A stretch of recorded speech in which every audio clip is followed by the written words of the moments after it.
All right, and the last section we're going to do today is titled The Road to the White House. How do you get there? What steps must someone take to become president? And let's understand first how someone gets elected president. And so the answer to that is the Electoral College. And the Electoral College was written into the Constitution. Why? There's a lot of different opinions on this. I remember hearing when I was younger in some of my history classes things like, oh, yeah, the Electoral College was put in there because the framers of the Constitution didn't think the average American who may or may not be able to read, who was probably a farmer, was literate and educated enough to make these choices. So they wanted to have it made by maybe an upper educated class, maybe. I've heard people say it has to do with trying to make sure that states have power in our government and that we are not ruled by the big cities. That argument is interesting because New York's the biggest city with 7 million, LA is second biggest with 4 million. That's only 11 million of the 300 million Americans. So that's like 3% of our country that live in the two biggest cities. Can't really imagine how they would dominate politics in that way. Um, I've also heard it said the Electoral College was created because they were trying to keep the southern states, keep slavery alive in the southern states. Let's face it.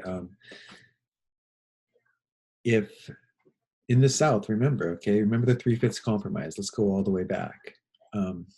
Slaves were considered three-fifths of a human and counted as three-fifths of a human when it came to representation in the House of Representatives, so that the southern states could have equal representation to the North.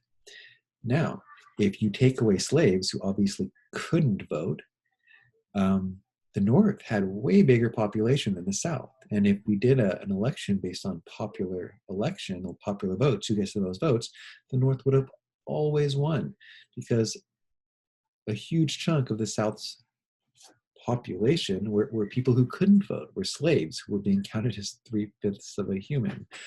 So maybe that's why. I don't know why, but what we do know is that in our country, popular vote doesn't choose president.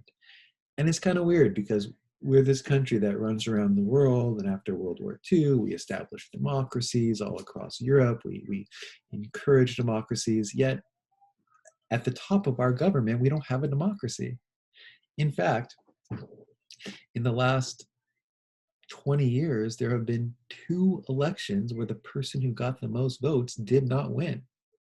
In 2000, Al Gore got about 500,000 more votes than Bush, but Bush won. And in 2016, Trump got 3 million, almost 2.9 million less votes than Hillary Clinton, and he won. And in the Electoral College, what it is a situation, and let's look at the 2016 map, that whoever wins the state gets all of that state's electors. And your electors are based on your House of Representation membership and your Senate membership. So a big state like California has 53 members of the House and 2 senators. That's 55 Electoral College votes. A small state like Wyoming has 1 House member and 2 senators, which again, we say is very undemocratic. So they get 3 Electoral College votes. But what happened in 2016 was that in Pennsylvania, Michigan, and Wisconsin, Trump won by a combined 70,000 votes. I think it was like 15,000 in Michigan and 20,000, maybe the other states. But he got all of Michigan's electoral electors and Pennsylvania's and Wisconsin's. Where in California, Hillary Clinton won by 4 million votes, right? So if it was just a plain popular vote, obviously Hillary's got the big numbers there. But because California because of the Electoral College, she got all 55 of California's electors. Okay, Trump got the 20, 16, 10. Okay, that's 46 electors from those three states. So that's about the same as the 55 from California. But he only won by 70,000. She won by 4 million. We're seeing here that the Electoral College creates a situation where the person with the most votes doesn't always win. But some people would say we should change that. They would say this is a problem. This is undemocratic. Why is our country built this way? If it was, if it was popular vote, then maybe we wouldn't have such polarizing candidates who represent such different points of view. But both people would try and find a middle ground. Others would say, no, we need to keep doing this because we need to make sure that that middle America, that this area here you see in red, isn't overlooked, and because the population centers are in the West and in the Northeast. Either way, it would be nearly impossible to eliminate the Electoral College. It would take a constitutional amendment, which we learned requires 2/3 majority votes in the House and the Senate, plus 75% of the states, that's 38% of the states voting for it. This would be really hard.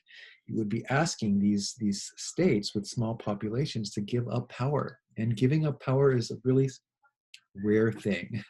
There are very few people who are willing to give up power. So this is how we're going to do it moving forwards. And we just need to know it.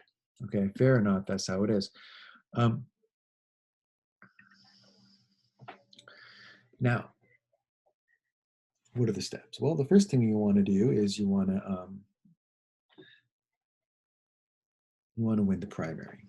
So in January, in March of this year, right, starting in January but moving through June, in California in March of this year, we voted to see who the Republican would be.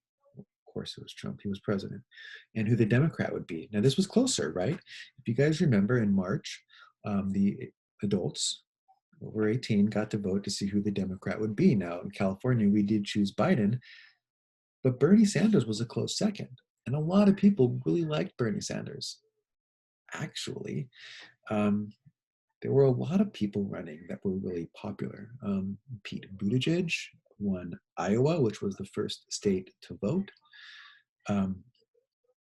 We had Bernie Sanders winning New Hampshire, which was the second state to vote, and Nevada, which was the third state to vote. Bernie Sanders had the lead for a moment there, if you remember. And then South Carolina chose Biden. Biden didn't win until the fourth state voted. We also had people like Andrew Yang, who had a lot of popularity with his universal basic income idea. Elizabeth Warren was really popular. Even Kamala Harris had her moment in the spotlight. And now, of course, Biden chose her as vice president, but she was trying to be the president in those early stages. So primaries are when the Democrats run against the Democrats and the Republicans run against the Republicans, and one person from each party turns up on top, and then they go head to head. Okay.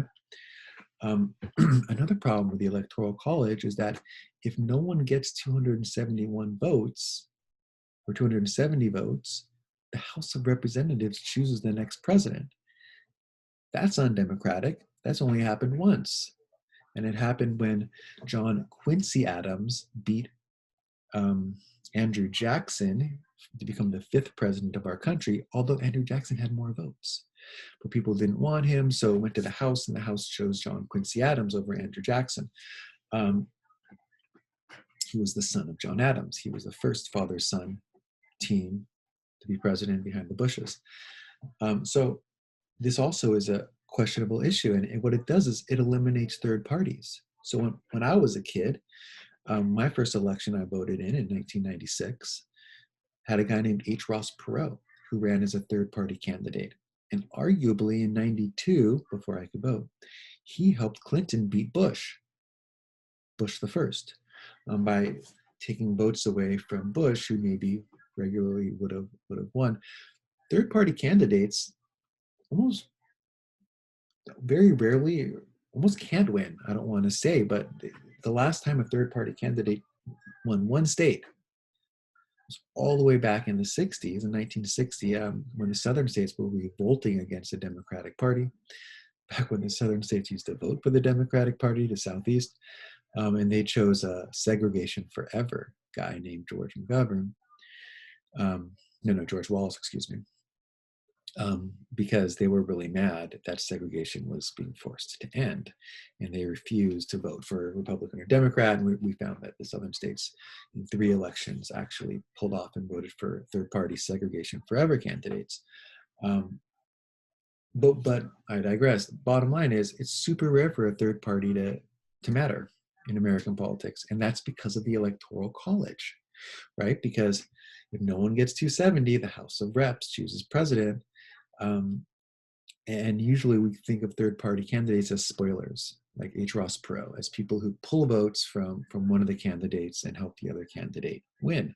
Arguably, Kanye West was Trump's attempt at a spoiler this year, to try and pull votes from Joe Biden. That didn't work, of course. Kanye West proved himself not to be someone who's going to get a lot of votes. So again, we choose president through Electoral College. We start off with the primaries. Republicans face the Republicans, Democrats face the Democrats. The winners go head-to-head in the election, using the Electoral College as the method for choosing the president. And I may have infringed a little bit on my next section, my Electoral College issues. Oops. I'll repeat it.